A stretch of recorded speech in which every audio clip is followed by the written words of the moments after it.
मित्रों नमस्कार, स्वागत है आपका हिमालय टीवी यूट्यूब चैनल में। मैं हूं सच्चिदानंद मिश्र। मित्रों, देश में अभी प्रधानमंत्री केपी शर्मा ओली के 6 महीना का लेखा जोखा हो रहा है। पिछले मंगलवार को ओली सरकार ने अपना 6 महीना पूरा कर चुका और इस 6 महीना में क्या उपलब्धि हुई ये सभी अभी जानना चाहते हैं। तो आइए इस पर एक समीक्षा पेश कर रहे हैं। ओली सरकार की उपलब्धि विवाद ही विवाद से घिरा हुआ ओली की सरकार का 6 महीना और इनका हर एक स्टेप अगर देखा जाए तो केवल विवाद आपको नजर आएगा इसमें। अब प्रधानमंत्री ओली संविधान संशोधन के मुद्दे से लेकर सुशासन बनाए रखने के मुख्य एजेंडे तक विवादों में घिरे हैं। राजनीतिक स्थिरता, सुशासन, संवैधानिक संशोधन और आर्थिक सुधार को अपना मुख्य एजेंडा बनाकर गठित केपी ओली की सरकार मंगलवार को 6 महीना पूरा कर चुकी है। ओली के नेतृत्व वाली सरकार का 6 महीने का कार्यकाल जनता की अपेक्षाओं के अनुरूप कार्य करने के बजाय विवादास्पद कदमों और निर्णयों में बीता है। यद्यपि संसद में 2 प्रमुख दलों द्वारा गठित कांग्रेस और एमआलए द्वारा गठित अंक गणित के हिसाब से पूर्ण बहुमत में है, लेकिन उसके बाद भी इनका काम और जो निष्कर्ष रिजल्ट आया है वह इनके पक्ष में नहीं है। आइए कुछ रिजल्ट देखते हैं। ओली साहब का सबसे बड़ा विवाद कहाँ रहा है?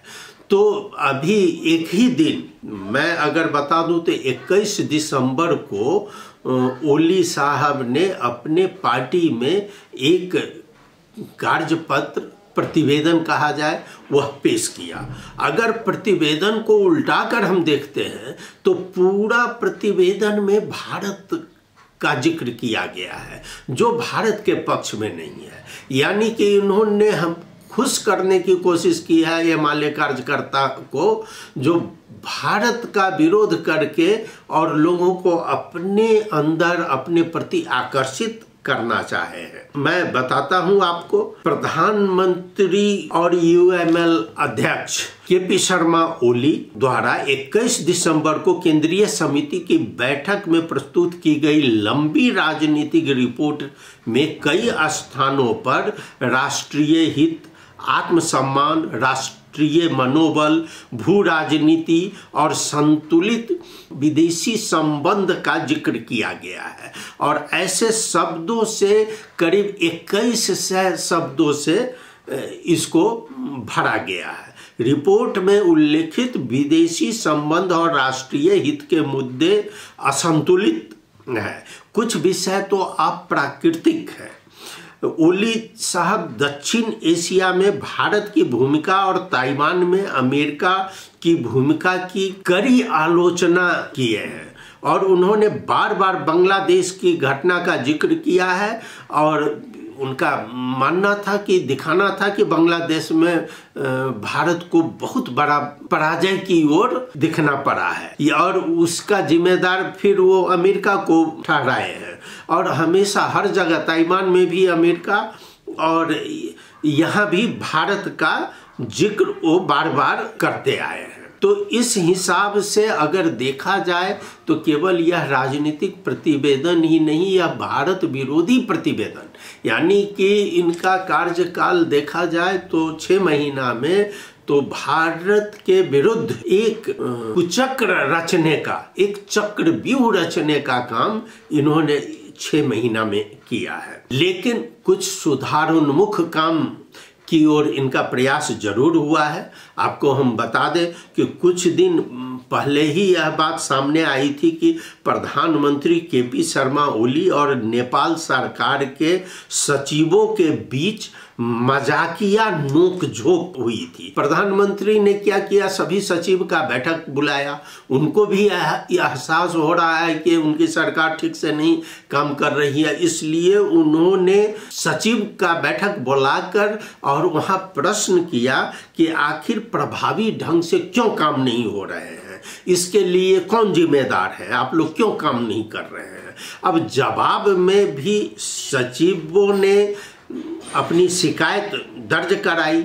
उन्होंने, सभी सचिव ने कहा कर्मचारियों के बेतरतीब स्थानांतरण ट्रांसफर के कारण कर्मचारियों का मनोबल गिर गया है और मंत्री का दबाव, किसी भी निर्णय के लिए मंत्री का दबाव जो है सो कर्मचारियों पर बहुत प्रभावित करता है और जिससे कि उसका मनोबल गिर गया है और कर्मचारी काम नहीं कर पा रहे हैं।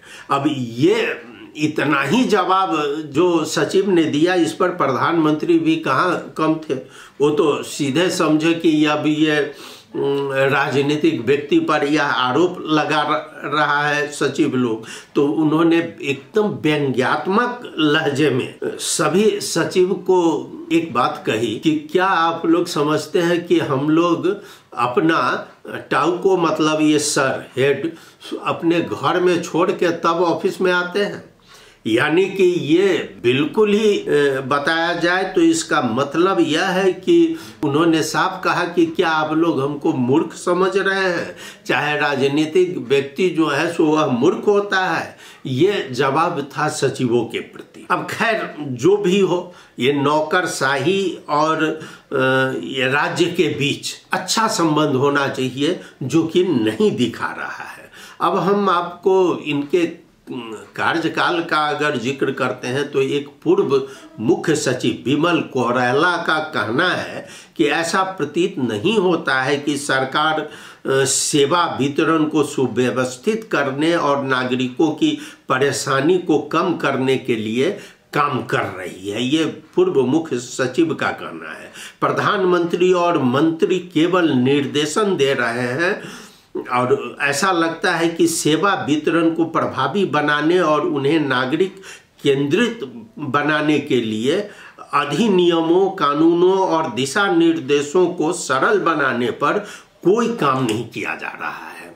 ये विमल कोइराला जी का कहना है। लेकिन वहीं पर कांग्रेस प्रचार विभाग के प्रमुख मीन विश्वकर्मा ने एक जरूर विश्वास पैदा जताया है कि सरकार 6 महीना में कुछ भी नहीं अगर दिख रहा है तो इतना जरूर किया है कि यह बेस अपना मजबूत करने में कामयाब रही है और ये आगे चलकर यह 6 महीना कुछ अच्छा रिजल्ट देगा। ये मीन विश्वकर्मा जी का मानना है। और माओवादी का अगर हम बात करते हैं तो माओवादी ने तो स्पष्ट रूप से कह दिया है कि सरकार ने लोगों की अपेक्षाओं के अनुरूप काम नहीं किया है, बल्कि इसके बजाय उसने पिछली सरकार के सुशासन, समृद्धि और सामाजिक न्याय के प्रयासों को रोक दिया है।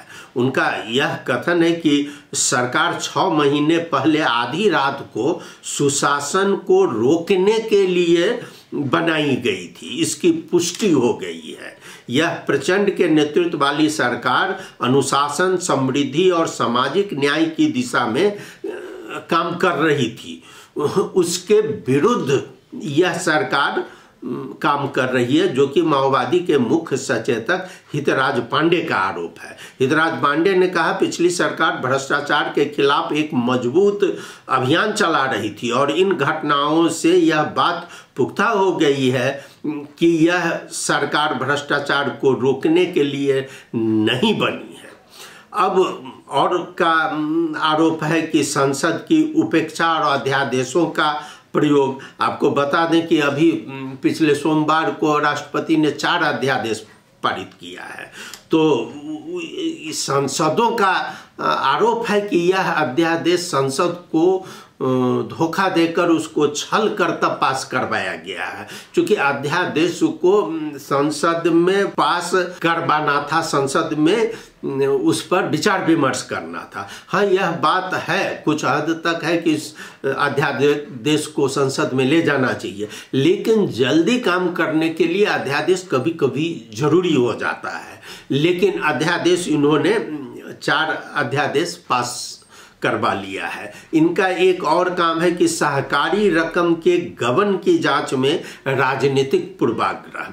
जो सहकारी में घपला हुआ है उसके लिए जैसे रवि लामेछाने को पकड़कर जिला जिला में इन पर कार्रवाई हो रही है, उसकी आलोचना की गई है कि रवि लामेछाने को यह जबरदस्ती उन पर कार्रवाई कर रहे हैं और वो दिखा रहे हैं कि लोगों को कि हम रवि लामेछाने को पकड़ के रखे हुए हैं, जबकि धोखाधड़ी मामले में शामिल कांग्रेस उपाध्यक्ष धनराज गुरुंग, कांग्रेस सांसद माया राय, यूएमएल प्रांतीय सांसद ज्ञान बहादुर तमांग, यूएमएल नेता राजीव पहाड़ी और यूएमएल सांसद और लेखा समिति के अध्यक्ष ऋषिकेश पोखरेल की पत्नी अंजला कोराला को गिरफ्तार नहीं करके और अदालत के लिए छोड़ दिया गया है। उन्हें जबरदस्ती केवल वार्निंग दे दिया गया है और सीडीओ कार्यालय में बुलाकर बयान लेकर छोड़ दिया गया है। इसकी बहुत बड़ी आलोचना हो रही है। संविधान संशोधन शक्ति प्रयोग का एक हथियार मात्र। ओली साहब की सरकार जब आई तो बहुत जोर शोर से आया कि संविधान संशोधन किया जाएगा, लेकिन संविधान संशोधन एक हथियार के रूप में प्रयोग किया जा रहा है, लोगों को डराने के रूप में प्रयोग किया जा रहा है, जबकि इनको पता है कि इन अपर हाउस में इनकी पूर्ण बहुमत नहीं है, वहाँ पर यह नहीं पास हो सकता है। इसलिए यह पिछली बार ओली साहब के मुंह से निकल गई कि ये अभी नहीं, अब 10 वर्ष बाद होगा। तो इस पर स्वयं इनके सत्ताधारी लोग भी प्रश्न कर रहे हैं कि आप इस तरह क्यों बोल रहे हैं। दूसरा, इनका भ्रष्टाचार की पुरानी फाइलें गुप्त रखी गई है। अब उसमें बताया जा रहा है कि बहुत सारा फाइल है जिसको कार्रवाई के दायरे में नहीं लाया जा रहा है और उसको बचाने का प्रयास किया जा रहा है, जैसे बाल मंदिर, बासाबाड़ी और टीकापुर भूमि गमन जैसे फाइल को रोका जा रहा है। मीन बहादुर गुरुंग, जिससे कि अरबों रुपया का लेना देना हुआ है एमएलए पार्टी ऑफिस बनाने में, ये 6 महीना में इनका ये भी विवादास्पद हुआ है। जो लोग इसका विरोध किए हैं, इनके पार्टी के उन सभी को निकाल दिया गया है पार्टी से। अब एक नेपाल विद्युत प्राधिकरण को लोड शेडिंग में बहुत अच्छा काम कर नाम कमाने वाले उसके मैनेजिंग डायरेक्टर कुलमान घिसिंग, ओली साहब आते ही कुलमान घिसिंग को अब स्पष्टीकरण पूछा जा रहा है और कुलमान घिसिंग को हटाने के तरफ काम किया जा रहा है। अब आइए कि मेन मुख्य चीज जो है सो इनका वही आ रहा है कि सार्वजनिक संस्थाओं को टिकाऊ बनाने के लिए कदम। ये चीज जो है सार्वजनिक उद्यमी का निजीकरण करके जो है सो यह कुछ विवाद में आ गए हैं, जिसमें Udaipur cement, Janakpur cigarette factory, Nepal metal company, Hetauda textile industry, ये सब, और आपदा प्रबंधन तो बहुत ही कमजोर दिखाया है इनका। दूसरी बात, जो त्रिभुवन विश्वविद्यालय, त्रिविवी सभा जो त्रिभुवन यूनिवर्सिटी में हुआ करता था, वह त्रिविवी सभा को इन्होंने सिंह दरबार में बुला लिया है। ये भी विवाद में फंसे हुए हैं। वहाँ के त्रिभुवन यूनिवर्सिटी के वाइस चांसलर से शुरू से उन पर नियंत्रण किया जा रहा है। प्रशासन में सुधार के कोई संकेत नहीं दिख रहे हैं। इस तरह सरकार के 6 महीना का कार्यकाल बीता जा रहा है। मुख्य रूप से इनका है असंतुलित अंतर्राष्ट्रीय संबंध, जिसके बारे में उन्होंने एमाले का प्रतिवेदन में पेश किया है, वह बताया जा रहा है। BRI ढांचे पर प्रमुख दलों के बीच आम सहमति बनाने और भारत यात्रा का कार्यक्रम तय करने में असमर्थता के कारण सरकार के कूटनीतिक प्रयास कमजोर प्रतीत होते हैं। सत्तारूढ़ नेपाली कांग्रेस पार्टी ने हाल ही में चीन यात्रा के दौरान हुए BRI रूपरेखा समझौते पर अपना असंतुष्टि जाहिर कर चुकी है। दूसरी ओर बार बार प्रयास के बावजूद प्रधानमंत्री ओली की भारत यात्रा निर्धारित नहीं हो पाई है। सरकार संतुलित अंतर्राष्ट्रीय संबंध बनाए रखने में विफल हो चुकी है। तो ये चीज है। अगर 6 महीना का देखा जाए तो बहुत सारे उदाहरण आपको मिलेंगे, लेकिन मुख्य रूप से यही दिखा गया है कि प्रधानमंत्री ओली केवल भारत में चीन से लौटते ही उन्होंने कह दिया कि अब मैं भारत जाऊंगा, केवल लोगों को दिखाने के लिए।